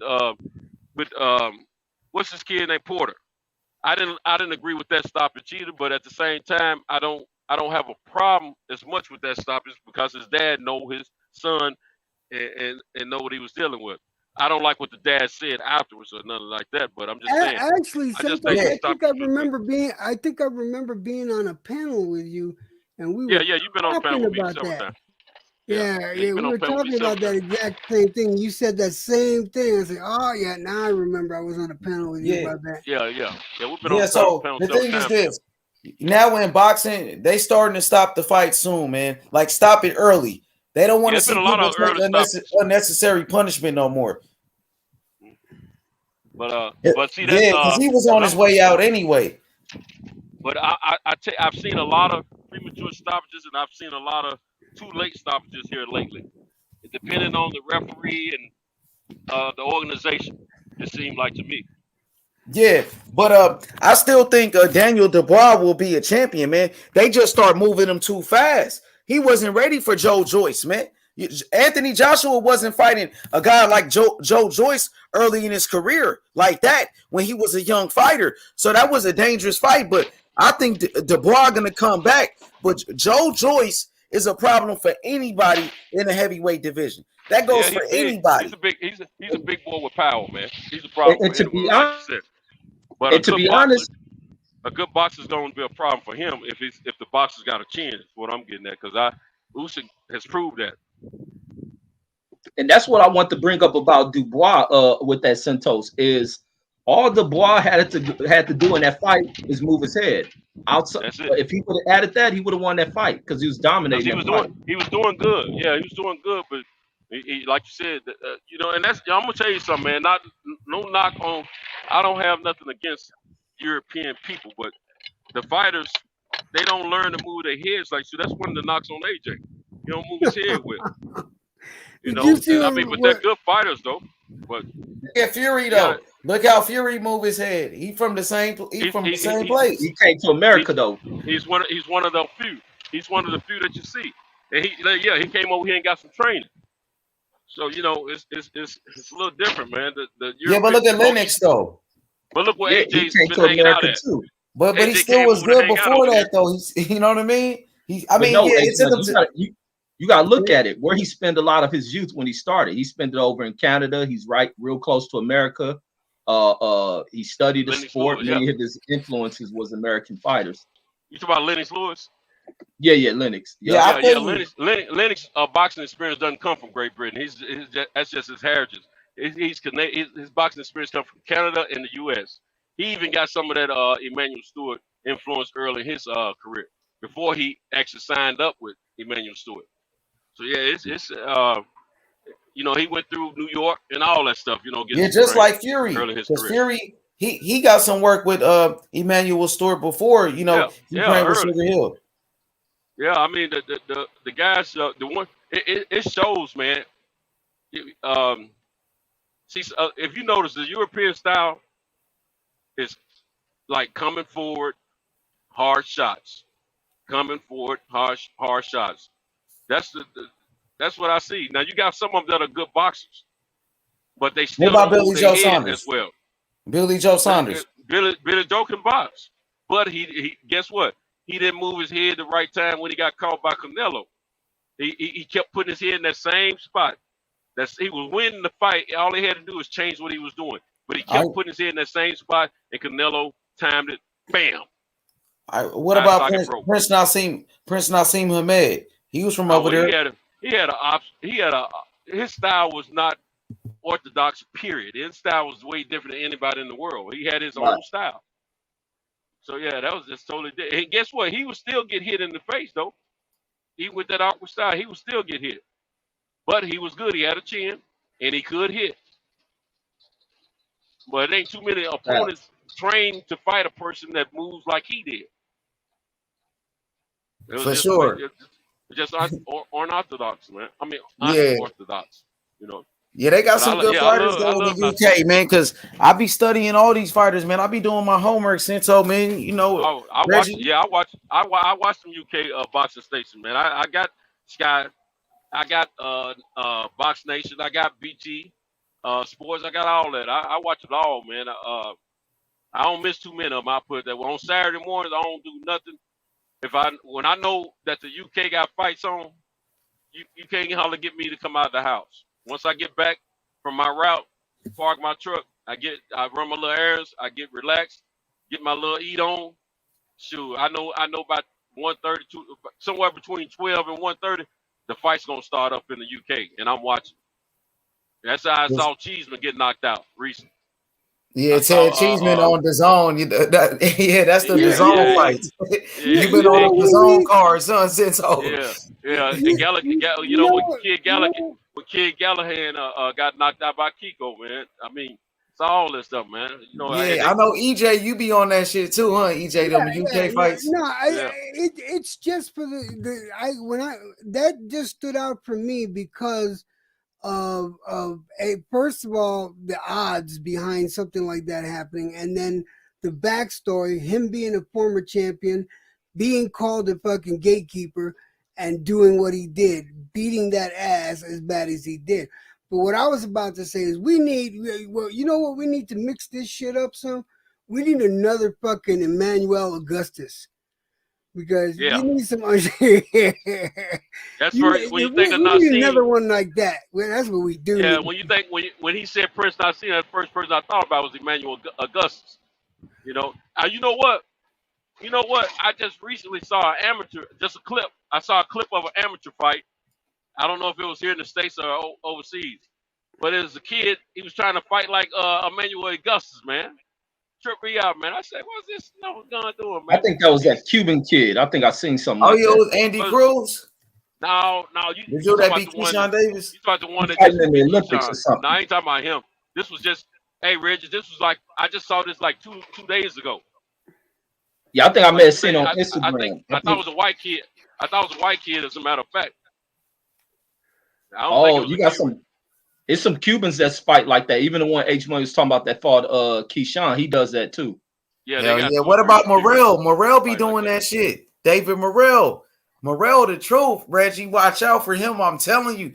You seen him fighting on Fox, man. Free TV, PBC, man. You know what I'm saying? Your boy Al Heyman, man. Your boy, man, Morrell, he's in good hands right now. He's a main event fighter in only 6 fights, Reggie. Got a world title. They WBA know what they regular got. belt. They know what they got in that kid. I'm gonna tell you something. That kid is enjoying life and enjoying what he does. He smiles the whole time he's fighting, man. And hey, you got a person that's fighting with positivity straight up from get go, feeling good about everything and no fear, and he got skills. You got a problem on your hands. For sure. Hey, Reggie, man, that kid right there, I'm telling you, he's something special. Like, I ain't gonna lie, that kid right there, he remind me of Muhammad Ali, man. You know what I'm saying? Like a young Cassius Clay with the footwork, the speed, the power. He's 6'3" like Ali, same reach, 78-inch reach. He want to fight against David Benavidez too. So Reggie, yeah, man, it's smoke with David Benavidez, man. And I talked to Morrell. I talked Line to him him up. personally. Go ahead, brother. I said line him up. I'm rocking with David, man. But I like those type of fighters that want to fight each other. And I salute these type of cats. But I like Benavidez. I like the pressure Benavidez puts on these cats. I like his demeanor, his attitude about cats. He ain't got no attitude with Morrell, though. Like, Morrell called them out. He ain't got no smoke for him. Man, let Morrell get up in there. He'll fight him. But look Morrell what got a his belt, Santos though. said. He got the WBA regular. Nobody care about that belt, bro. Yes, we do, because go ahead. David has no fear, bro. He hasn't, but he's looking at the fact of what he's gonna gain from it outside of that belt, I'm sure. I mean, But you remember Tank Davis fought for that belt. Since you went to that Tank Davis Barrios fight, it was for that same belt that Tank been Morrell got. around. Yeah, but Tank been around. I ain't talking about. I'm not calling out that particular belt. I'm just saying the belt. Period. And Tank, you know, and my man that he fought, they've been around for a while. I'm saying, you know, Morrell. You and I feel he's a great fighter, but David Benavidez may be seeing something different in this point of his career. It may not make sense to him Yeah, for his career. Benavidez Is what said I'm he was a getting at. great fighter. Benavidez said that Morrell was a great fighter, and he said that Morrell will be his toughest test. That's what he said. So, you know, He said he won't be. He said Morrell would be his toughest test, tougher than Caleb Plant, tougher than Canelo and all them dudes. That's what Benavidez said. Okay, they give respect to him. Okay, I got a coaching question for you guys. All right, all of you guys. If you put yourself in the position as a coach, all right, as a trainer, and you had to choose one of two: natural talent or pure discipline. Who do you choose to train? I might go with natural talent, and then you could, train them, and you could work with them and help them with the discipline. And that's when the trainer, I feel like that's when that trainer comes into play. That's as a trainer, that's what you work on. But the kid that's got that talent, like a Ali type of talent, I would take that any day. You know what I mean? Something like that. Yeah, I would think it would be ideal for a trainer to want to go with what H Money is saying. The only thing I would be worried about as a trainer is this kid coachable? Is he coachable? Because if he's now the hard worker, if 9 times out of 10 knows he's not the best, but he's a hard worker, he's probably going to be more coachable. But if the one with all the talent got all these people in his ears pumping him up and all that, he might be harder to coach. But then again, he could be a very humble kid and willing to listen and learn and want to be a truly great fighter. So you know, you gotta just you gotta figure that part out as you select a person to work with as a fighter Yeah, the and a only coach. reason I asked that question is because I wasn't on a panel, but I was listening to the show, and Joseph's show actually, H Money, and he talks to this guy, this coach, and the coach was talking about he got fed up with dealing with natural talent, and he said that he'd rather train, and he's had better success training those that have discipline and will listen. Yeah, He said that's the best thing. he said the ones with the natural Really? talent have a tendency to want to slack off and not listen and shit like that, and Yeah, it bothered hey, the hell out of him. That's what the I was best. I saying. mean, That's look at exactly the what I'm saying. list. Look at the list. Which list, Reggie? No, if you go through history, it ain't even just in boxing. You look at sports, period. I've come from California where I've seen a lot of naturally gifted talents who just based on their natural gifts begin to kind of taper off. They show up late to practice. They're not putting in the work. They feel that this extra work is beneath them. They don't listen, and they begin to where other talents begin to catch up. But then the other side, they become like you see within organizations. They become distractions to the locker room. They'll use terms like that. The same thing for fighters. They become a distraction for a trainer. Certain trainers who ain't just in it for a check ain't gonna put up with that shit. And ultimately, the fighter begins to fail itself. Adrian Broner is one of the most textbook cases of that in recent times. Adrian could have been such a special fucking talent. Yeah. Look what his talent got him. 4 division champions still, even though he Imagine wasn't what he could have got disciplined. more. But Imagine what more he could have got. But what did he not get that he could have got if he had stayed humble?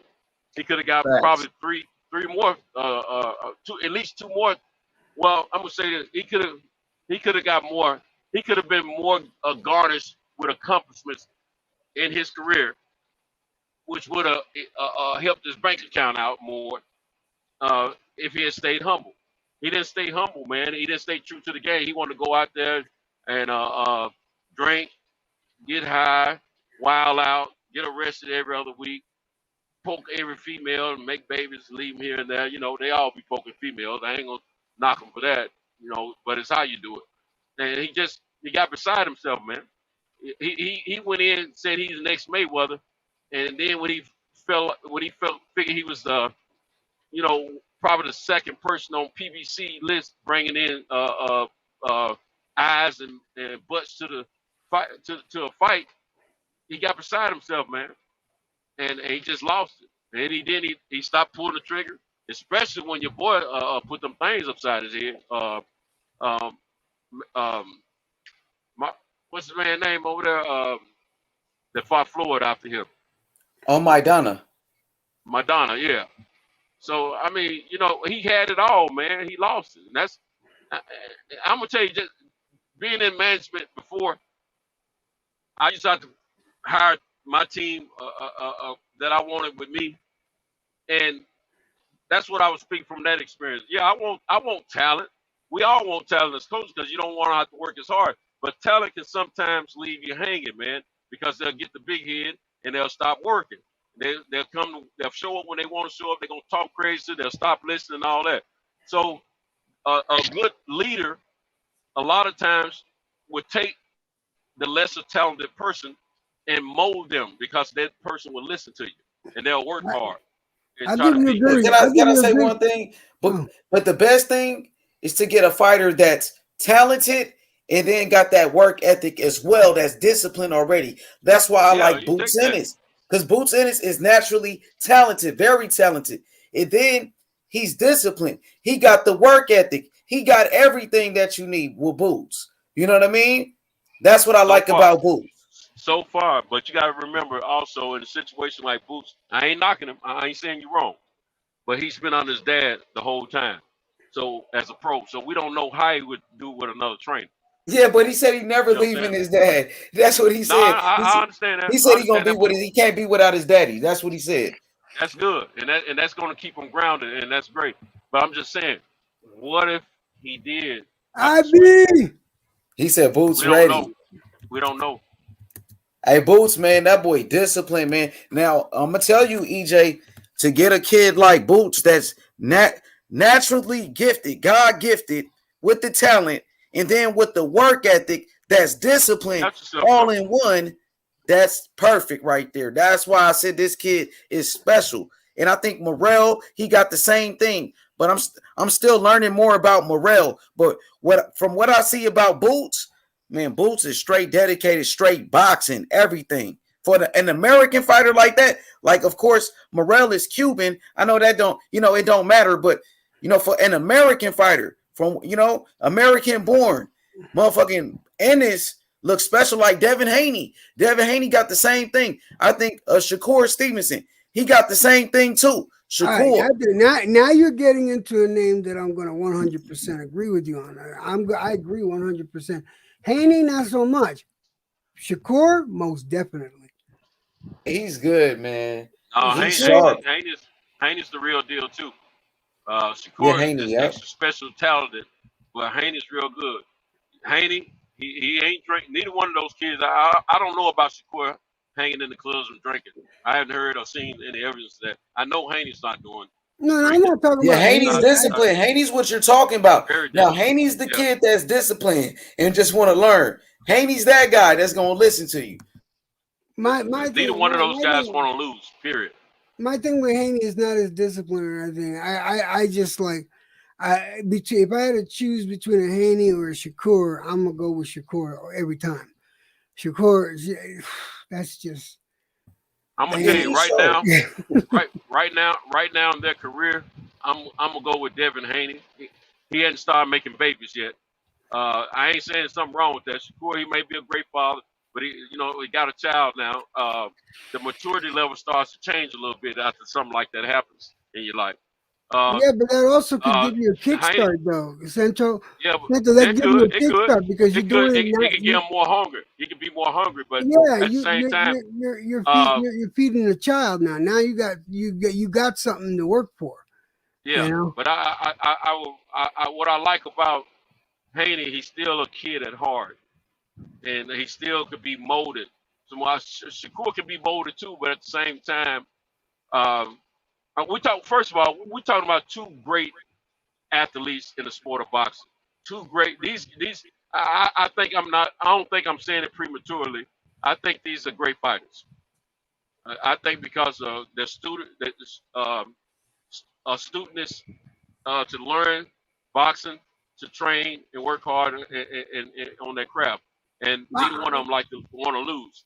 But at the same time, I think for me, I may be able to handle Haney better than I can Shakur. Haney's already he came from some money, so he ain't really all that overly fascinated with money. So it ain't no big. It's not as big of a change. I don't know Shakur's financial background. I don't think he was totally poor or nothing like that, but I don't think he had as much financially in life as Haney did growing up. I don't know because that money can change it.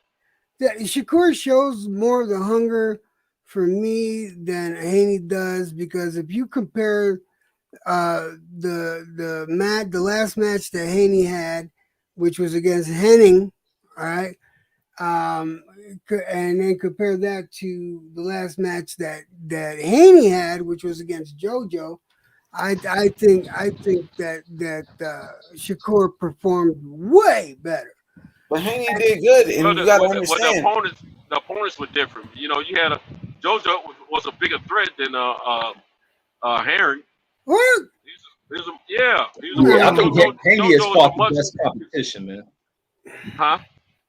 I would say Haney has fought the best competition of his contemporaries. He's on a different level than you guys. Yeah, and I think JoJo Diaz, in my opinion, his body of work and the type of fighter he is, he's a much more dangerous fighter for Haney than Jamal Harris Herring was for Shakur. I mean, Shakur already knew he was gonna wax that dude. They had already sparred several times. I mean, these guys they weren't unfamiliar with one another, and the eye contest was already there for us. Who thought Who thought Herring was going to win the fight? I did. I did. I thought it was gonna be tough. I thought Herring was going to was be a good fight, but I thought Shakur was going to edge him. That's what I thought. I No, didn't think Shakur was going to wax him like he did, but he did. Shakur, you could ask H Money and most of this panel how I felt. I said, fuck no, Henning is gonna beat him, you know, and I gave Henning all the advantages because, you know, Henning, people seem to forget, was a good champion and had some awesome defenses of his belt. So that being said, I gave the edge to Henning. But when I saw Shakur fight Henning the way he did, completely but changed my opinion of him. In one fight, this kid was able to change my opinion of him and have such a high regard for him. So, Shakur's a hell of a fighter, man. He's a very, very highly talented fighter. He's got a great IQ for the sport of boxing. He's going to be a great. No ifs and buts about it. I think Devin Haney is going to be a great as well. They'll probably see each other on down the line, maybe at 147 eventually. But right now, I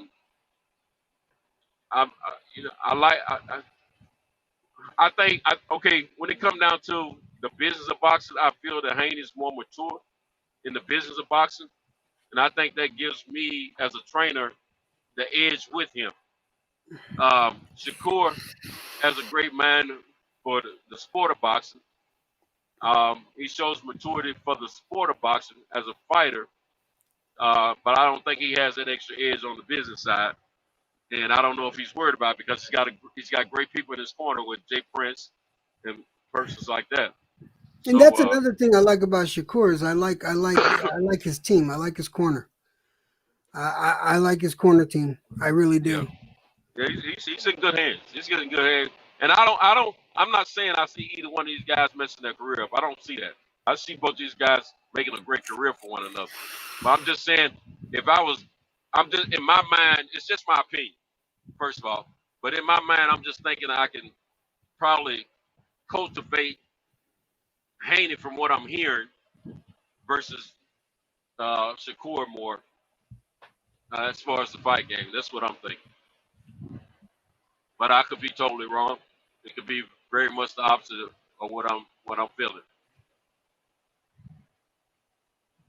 But I don't think a trainer can lose no time soon with either one of these kids. I think any trainer that trains these kids is going to have great success for a good while until maybe they face one another or face some of the other guys that's on the same level as they are. What do you think Shakur's best natural weight would be at? What do you think he'll actually end up at once he's all seasoned in? Man, honestly, man, I haven't studied that line of biology, so I couldn't tell you, man. I got a feeling they both will probably end up in 147 before their career is over, but I really don't know where they're going to end up at. I could be totally wrong. Haney, Shakur may not go any further than 140, but I think Haney's tall enough, big enough to run at 147. I think he can go 154. 154. They're still young. They're still growing. So it's I think he'd grow into 154 fucking excellent, personally. Well, I would say this. I don't see it being a problem with them walking around 154, 160 or whatever one day. But whether or not they want to fight there and be comfortable is another thing.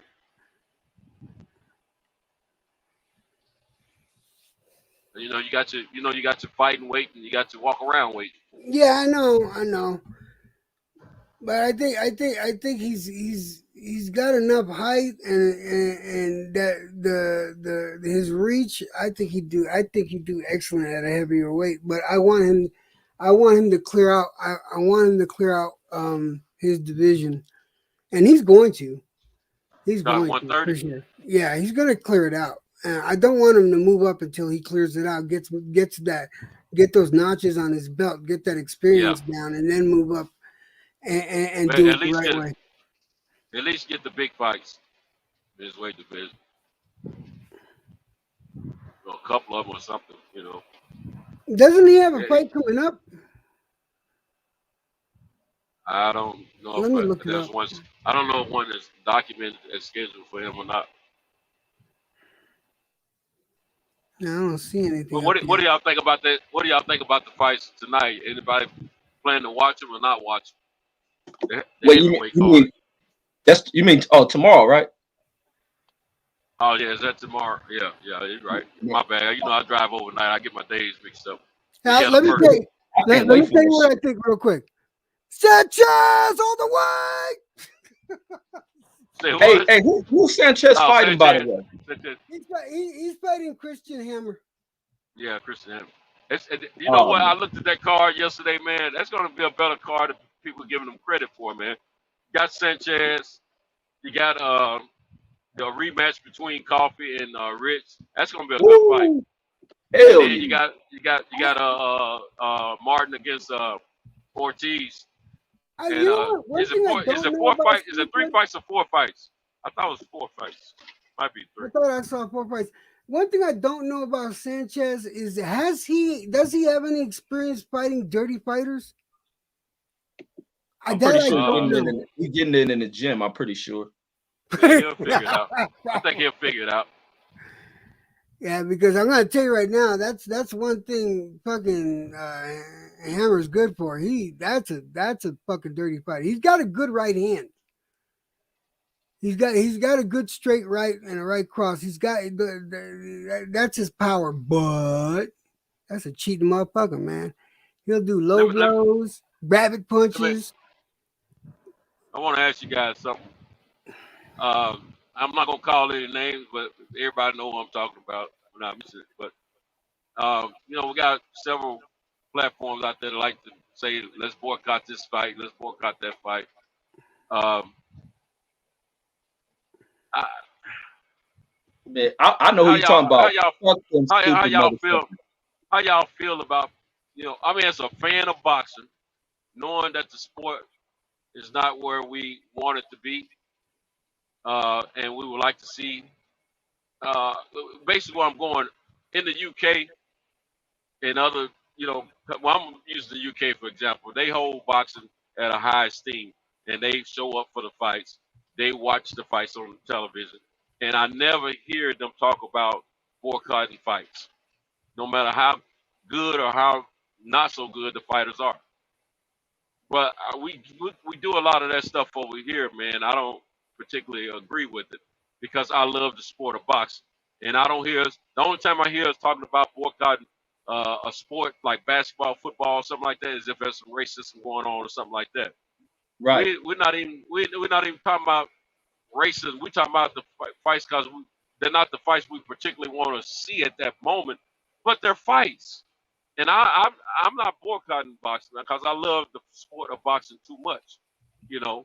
Unless they do some racial bullcrap or something like that, I don't feel I have a reason to neglect or try to encourage others to boycott the sport that I love, unless it's a personal reason like that. But other than that, if it ain't personal, I'm watching. I don't give a crap. You mind if I give him my opinion first? Yeah, let me say. I just want to say this: these dudes is clowns. That's why they say this shit.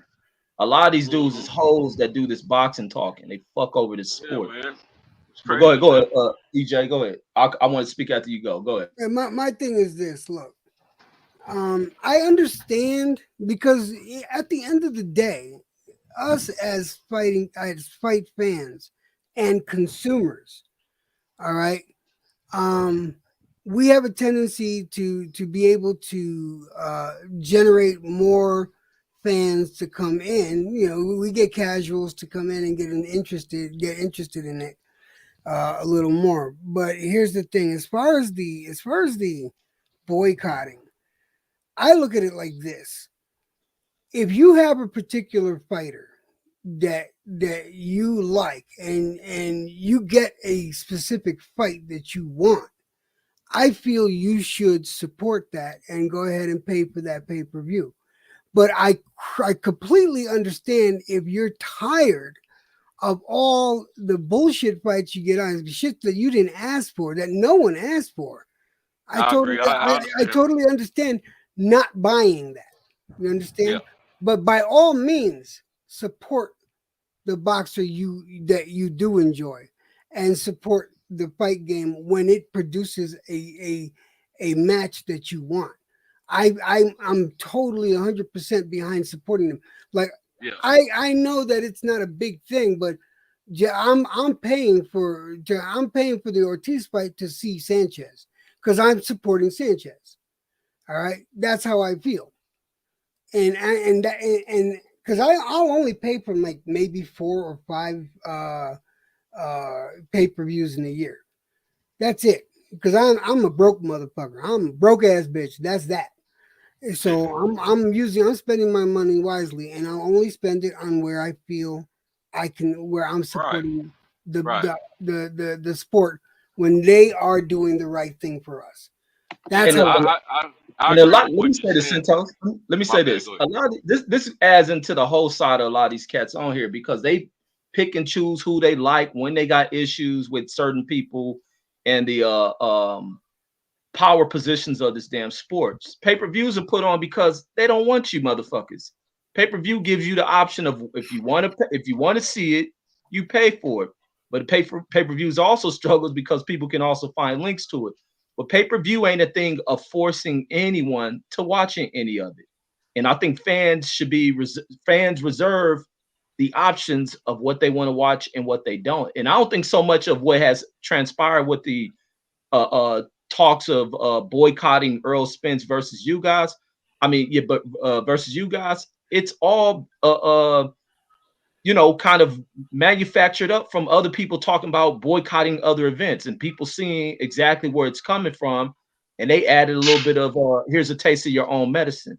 It's basically what it was. But I think people who boycott add a little bit of feminized type they feminine as fuck. They add that shit into the sports talk of he ain't over here interviewing with me. I try to interview and they turn down my credentials, or this person's from my hometown, I like them more. This person wears Gucci and this person, and it's just like a lot of these dudes are just weird as hell, man. And it's I'll say the truth. They hurt my toto. I'm hurt. My toto is bleeding now. Thank you. Get the fuck. Right. Yeah, man. Fuck, no, man. I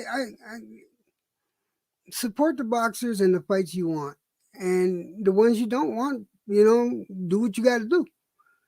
That's there's not. We have the power. We have the money. They want our money.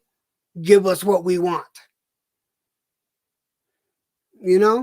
Got no problem spending money on a fight I want to see. That's that.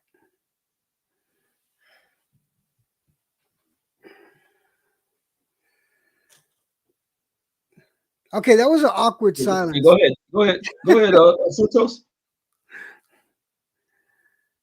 Santos. Oh, Santos might be in a bad spot. Yeah, I'm in the back. I'm in the back getting ready to do a delivery. But I was just, I agree with everything you guys are saying. I just think I don't agree with trying to sound the alarms and horns about boycotting this and all that when it ain't really necessary to boycott. Just let people make their own decision. Exactly. You know what I'm saying? And some of us love the sport a certain way, and some of us love it another way. And all this old trying to be the one to come up with the idea of boycotting and all that, I think it's bullcrap. That's some bullshit. It's some bullshit. I got a question for the panel. What did y'all brothers think about Michael Nunn? Michael second to none. He was a former champion. What's your thoughts on him and his legacy as a fighter, Santos? And how good was he in his prime? Michael Nunn. Reggie, you can go, Reggie, until Santos is ready.